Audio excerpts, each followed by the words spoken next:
Hey everyone, before I get started, I just want to remind you that if you like my content, hit that like button, subscribe to my channel, and then join the Militia Man and Crew Patreon community by clicking the link in the caption. Hey, good evening everybody. It's Monday, Militia Man and Crew, just jumping back in and saying hello. Hope everybody had a good weekend, and we're going to just get into some great Iraqi-dinar news and related topics. So stand. Hey, just so you know, Noble Gold is my sponsor for this video tonight, and I'm very proud to have them as a sponsor because they keep investment in gold and silver simple. Gold's gone mainstream.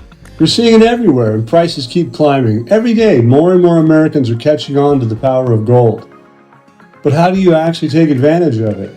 How do you invest in a way that's safe, simple, and built for the long run? That's where Noble Gold Investments comes in. Noble Gold specialists are trained to help investors like you go from confused to confident, from wondering what's next to knowing exactly what to do.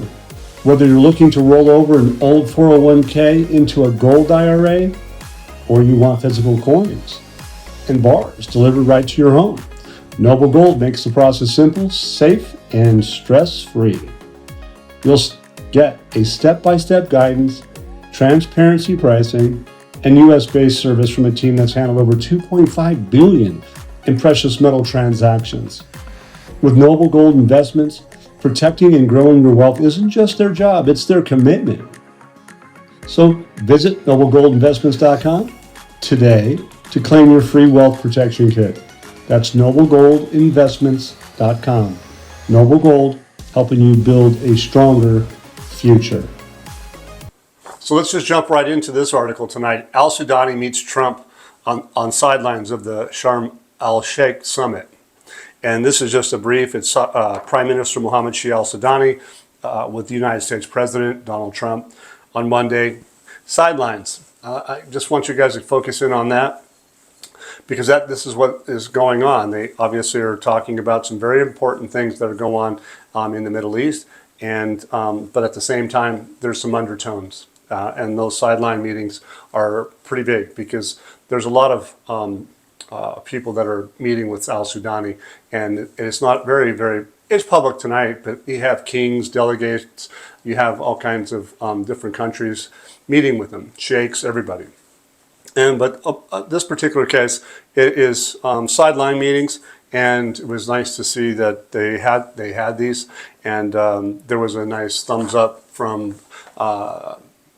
Donald Trump, and it was from Al-Sudani today. And so obviously they met, shook hands, and that's what they did. So it's kind of interesting. But again, there's undertones that are going on because we know that Iraq is integrating into the global financial system. And one of the things that they're probably not ever going to talk about is exchange rate, dinar, or anything like that, because that would just wouldn't be good for them to do that. And they wouldn't do it. And there's a lot of reasons for that. But here's this Al-Sudani in an interview with the CNBC. It's Iraq is moving towards a diversified economy, and we call on OPEC to review its production quota. So the reason why this is kind of big because it's talking about what actually Al-Sudani is doing and what has been taking place. So there was a CNBC meeting. Prime Minister Shia al-Sudani, he confirms that his government is proceeding with comprehensive economic reforms aimed at diversifying national income sources, reducing reliance on oil. He notes that Iraq possesses the economic and natural resources that qualify it to transform into an industrial state and a commercial hub linking Arab Asia through that development road. And I think you heard yesterday or the day before, they're talking about it's an economic plan as well, development road and economic road, if you will. Okay. Al-Sudani says the government is focused on supporting key productive sectors such as industry, agriculture, trade, and communications by attracting the private sector and investing a portion of oil revenues in developing infrastructure. Priority for Iraq citizens. He emphasizes that a significant portion of reforms have already been implemented. So if you think about this, such as industry, so industrial things are taking place, agricultural things are taking place, trade is taking place, communications is taking place, private sector is coming in by investing their money into and oil revenues from Iraq into infrastructure. So each and every one of those components has an economic component to it. Okay, it's really, when you unpack stuff, you go, wow, it means a lot more. So we're talking about specific industries. And that's really powerful because that's a lot of information in just one sentence. It talks about historical circumstances. It talks about the history, the blockades, all that stuff. They've grown and gone past that. But he goes on and explains that the government has concluded strategic agreements with the French. And you see Macron in the news today with al-Sudani. Emiratis, okay, and Chinese companies, total. In addition to national efforts to invest in associated gas and achieve zero flaring by 2028. So they're talking about saving $4 billion a year in just that one component. He emphasized that these plans will halt the import of gas and petroleum derivatives and achieve self-sufficiency in energy production. And so it goes on and it says that the Prime Minister notes that Iraq has actually begun importing gas from the United States under an agreement with Accelerator, that's the company, and that import of petroleum derivatives has been halted thanks to refining and development projects in Basra Governorate. He noted that the resulting financing savings, or the financial savings, will be directed towards the food, health, and housing sectors. One of the key components about al-Sudani is he's all focused about the citizens, food, health, housing. You see how that goes? Very compact sentences, but they mean a lot of things. Al-Sudani explains that Iraq's policy is based on diversifying international partnerships. That's a big statement in itself, too. He's talking about with the Chinese, the Americans, the Europeans, and Arab countries operating in the country within an open, pluralistic approach, meaning many. He notes that signing of new preliminary agreements between major companies such as Chevron, ExxonMobil, Halliburton, Schlumberger to develop the oil and energy sector. So he's focused in on some of the largest energy companies in the world that are there. So al-Sudani concludes his remarks by emphasizing that Iraq is making steady progress towards achieving economic reform, transforming challenges into real opportunities, building a stable and a diversified economy that enhances Iraq's regional and international standing.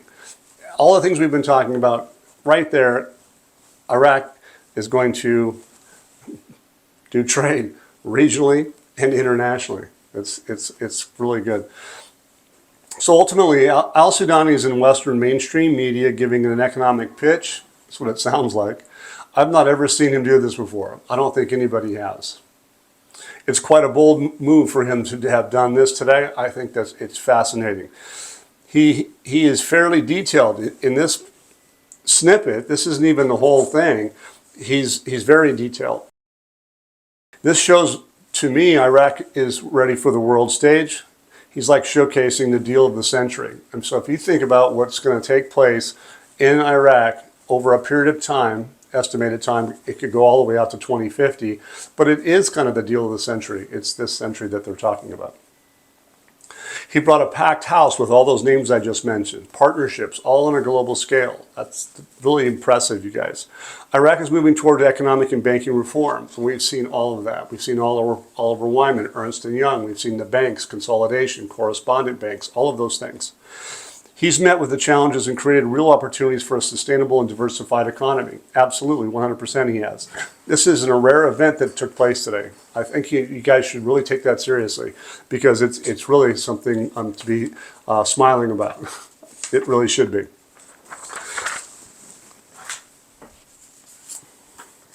And then when it gets into like more specifics, the Internal Audit Directorate tasks is an article. It's coming out today. It says the Internal Audit Directorate is one of the main pillars in promoting good governance and corporate oversight at the Central Bank of Iraq. Through its independent and objective assurance and advisory activities, it assists management in improving its operations and fulfilling its responsibilities efficiently and effectively. So this is Al-Alaq and the central bank, he's the governor, he's looking at this as though that they've accomplished things. It's basically what al-Sudani just did. He gave a progress report at CNBC. This article is coming from the central bank doing the same thing, giving a progress report. And they're doing it all around the same time, okay? So it goes, this is achieved by verifying the soundness and integrity of the bank's various activities and the extent of their compliance with established laws, regulations, instructions, policies, and plans. It also assists the bank in achieving its objectives by evaluating and improving the effectiveness of risk management, internal control, and governance. So it says the directorate's work is based on the internal audit charter and the central bank strategy. It's administratively linked to the governor and technically to the audit committees and emanating from the bank board of directors. So ultimately, the approach they're taking, it says, the Internal Audit Directorate of the Central Bank of Iraq is committed to implementing the international standards issued by the Institute of Internal Audits, the IIA. They go on and talk about the first confirmatory tasks, and they have a laundry list of all these things that they're talking about. And I'm not going to go into all of them because there's a lot.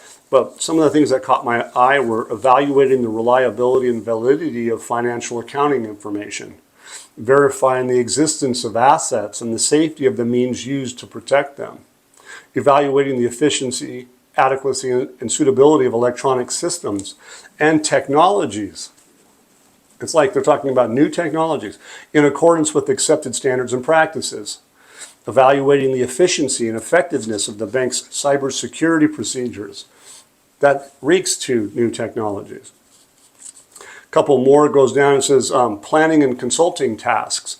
I found some of this to be interesting too.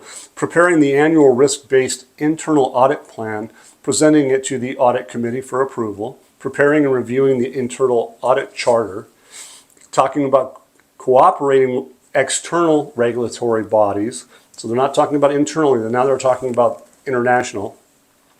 Studying their comments and providing appropriate responses, providing opinion and advice to management and organizational units on non-routine matters upon their requests. In other words, if they want questions answered, they're going to get them.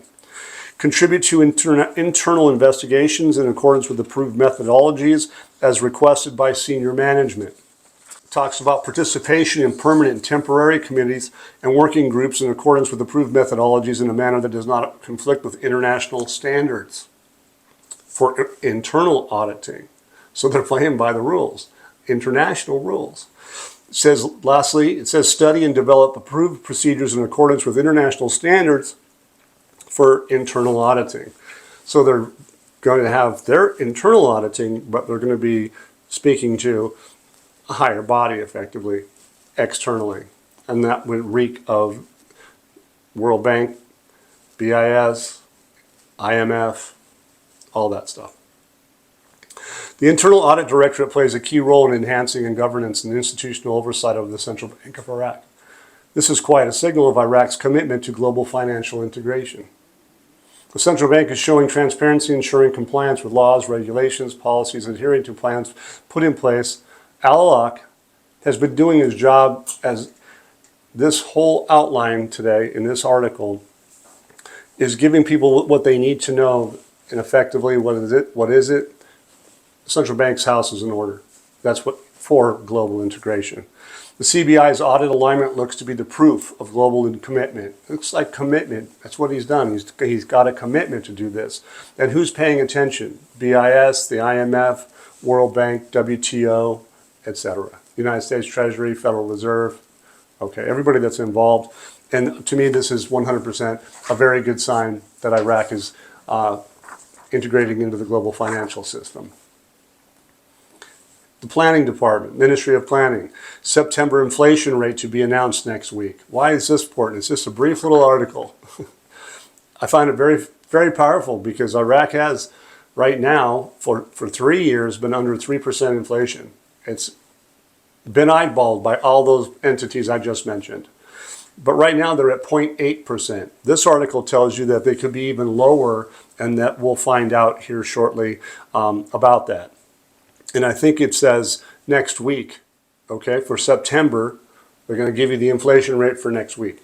So we're going to find out in a few days.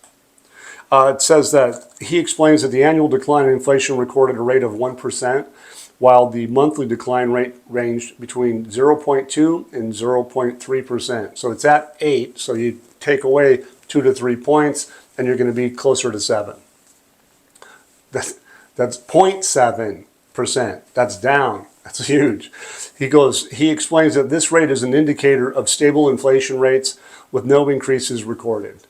No increases recorded. I think that the world's paying attention to what's happening. Like I said, they've said 0.8%, and it's dropping, so this is very good. And it's a sign, IMF, WB, BIS. It just shows price stability is in place, and they have exchange rate stability. That's what this is about. And all the things that they've done today, they can do into the future because of the tools and what they're doing by adhering to global international compliance and standards. It is really it's kind of that simple, but it might be overlooked. Here's an article by the Prime Minister. It says the government has achieved important structural reforms. So the Prime Minister, Shia al-Sudani, on Sunday, that not participating in the elections is squandering citizens' rights. They go on to talk about media. They go on to talk about tribes. They talk about the dignitaries of these tribes. North of Baghdad, they were together. It says the Iraqi society with all its spectrums is cohesive and unified. That's what al-Sudani's done. So everybody's on board with him. Cohesive and unified, and has been able to overcome sectarian, ethnic, and regional strife with the awareness and wisdom of the components of society, foremost among them the authentic Arab tribes. It says the needs of the citizens have been and continue to be at the forefront of our government's concerns, whose formation nearly 3 years ago was an opportunity to restore the relationship between the state and the citizen. The Prime Minister says, we worked to provide basic services and the principles of decent living, security, and stability. We formed a service and engineering effort that contributed to reducing costs and accelerating completion in areas that had not been seen for years. He talks about 511 projects in Baghdad that have been started, actually were stalled, and about 2,000 across Iraq that were worth probably 130 trillion dinars, but they accomplished those 2,358 projects, and 8 hospitals were built. So ultimately, he's been doing a really good job, and he's giving a progress report here again to all those dignitaries, etc. He says, we've developed real solutions to address the fuel crisis through projects implemented by international companies and with the support of national efforts. Self-sufficiency in it will save Iraq nearly $4 billion, like I mentioned earlier, that were allocated for gas imports. All those savings go to the Treasury, you guys. It says Iraq has become a safe, he says, that Iraq has become a safe investment environment, and that is great. Demand for Arab and foreign companies to work there. He goes, this is a regional and internal praises that he's been getting for Iraq's position as it's part of the stability of the region. And you see everything quieting down, and you see some really powerful things in the news the last couple of days, which is really good. So basically, al-Sudani's giving tribal leaders a progress report. He's mentioning the $4 billion gas alone is a very large slice of the Treasury's income. This is just the start of the reduction of gas flaring, attain self-sufficiency in exports, because they're going to be exporting liquid natural gas. They're importing it from other places other than Iran, for instance, but they're going to reduce that flaring, get self-sufficiency, and if they need additional, obviously they're going to get it. And that's what they've been doing, and that's what they're working on. Security and stability has been a key component for that interest to be taking place, because it's on a global scale. There wouldn't be this much interest in Iraq if this wasn't really truly a global circumstance that we're seeing right now. And lastly, expanding investment opportunities in the maritime transport sector. This might sound a little bit boring, but the bottom line is it's an undertone also of what's taking place, because you got to keep in mind all these sideline meetings that have taken place are with all these other entities that al-Sudani has done, and you'll see that in the news today and tonight because it's out.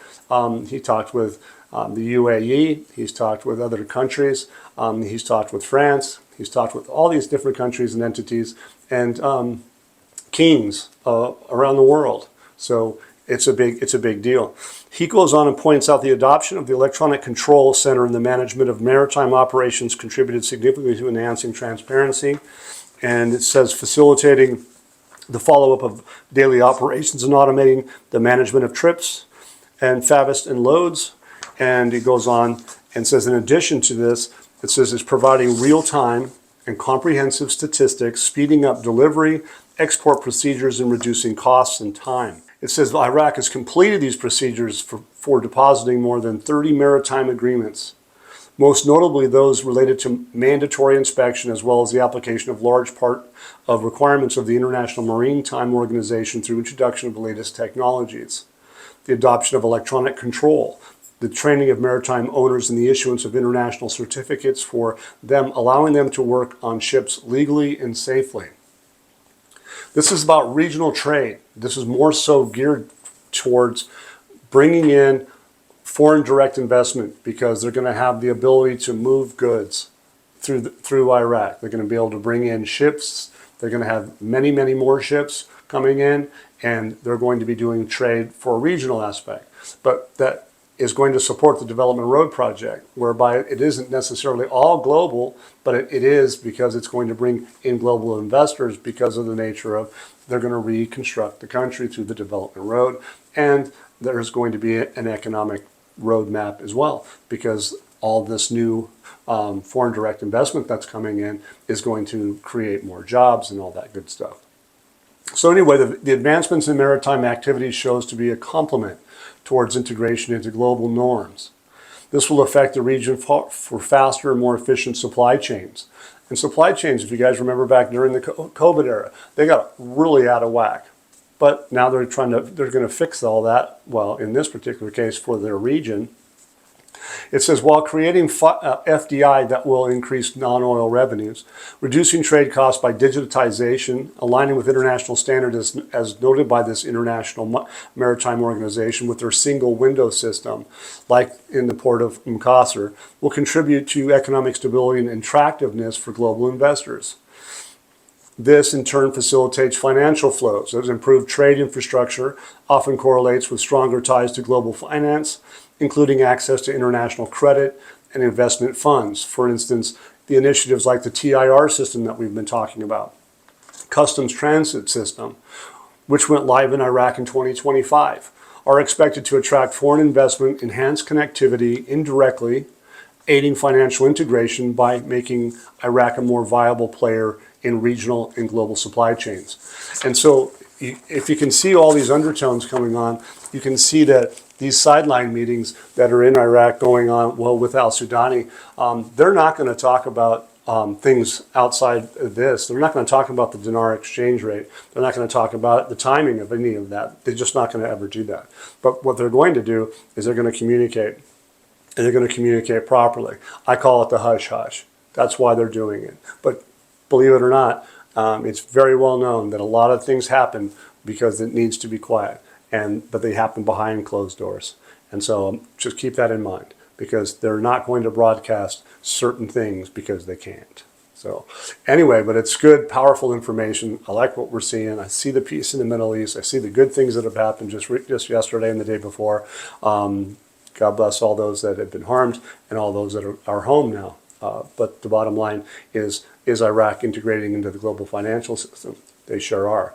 And are they going to involve the region? Absolutely, 100%. And with calm, cool, and collected heads, I hope these guys get it done quickly. So thank you very much for being with me. I appreciate you guys being here. If you like the content, please hit subscribe, like, all that good stuff. Thanks again for all your help. PayPal donations have been wonderful. It helps keep Militia Man and Crew bringing it to you. Thank you very much. Once again, guys, don't forget to hit that like button if you like this content. Subscribe to the channel or join us at the Militia Man and Crew Patreon community for even more exclusive content. You can also donate to this channel by hitting the links in the banner to help keep this page up and running. Your generous support is greatly appreciated, as always. Much, much appreciated. Thank you so much and have a great day.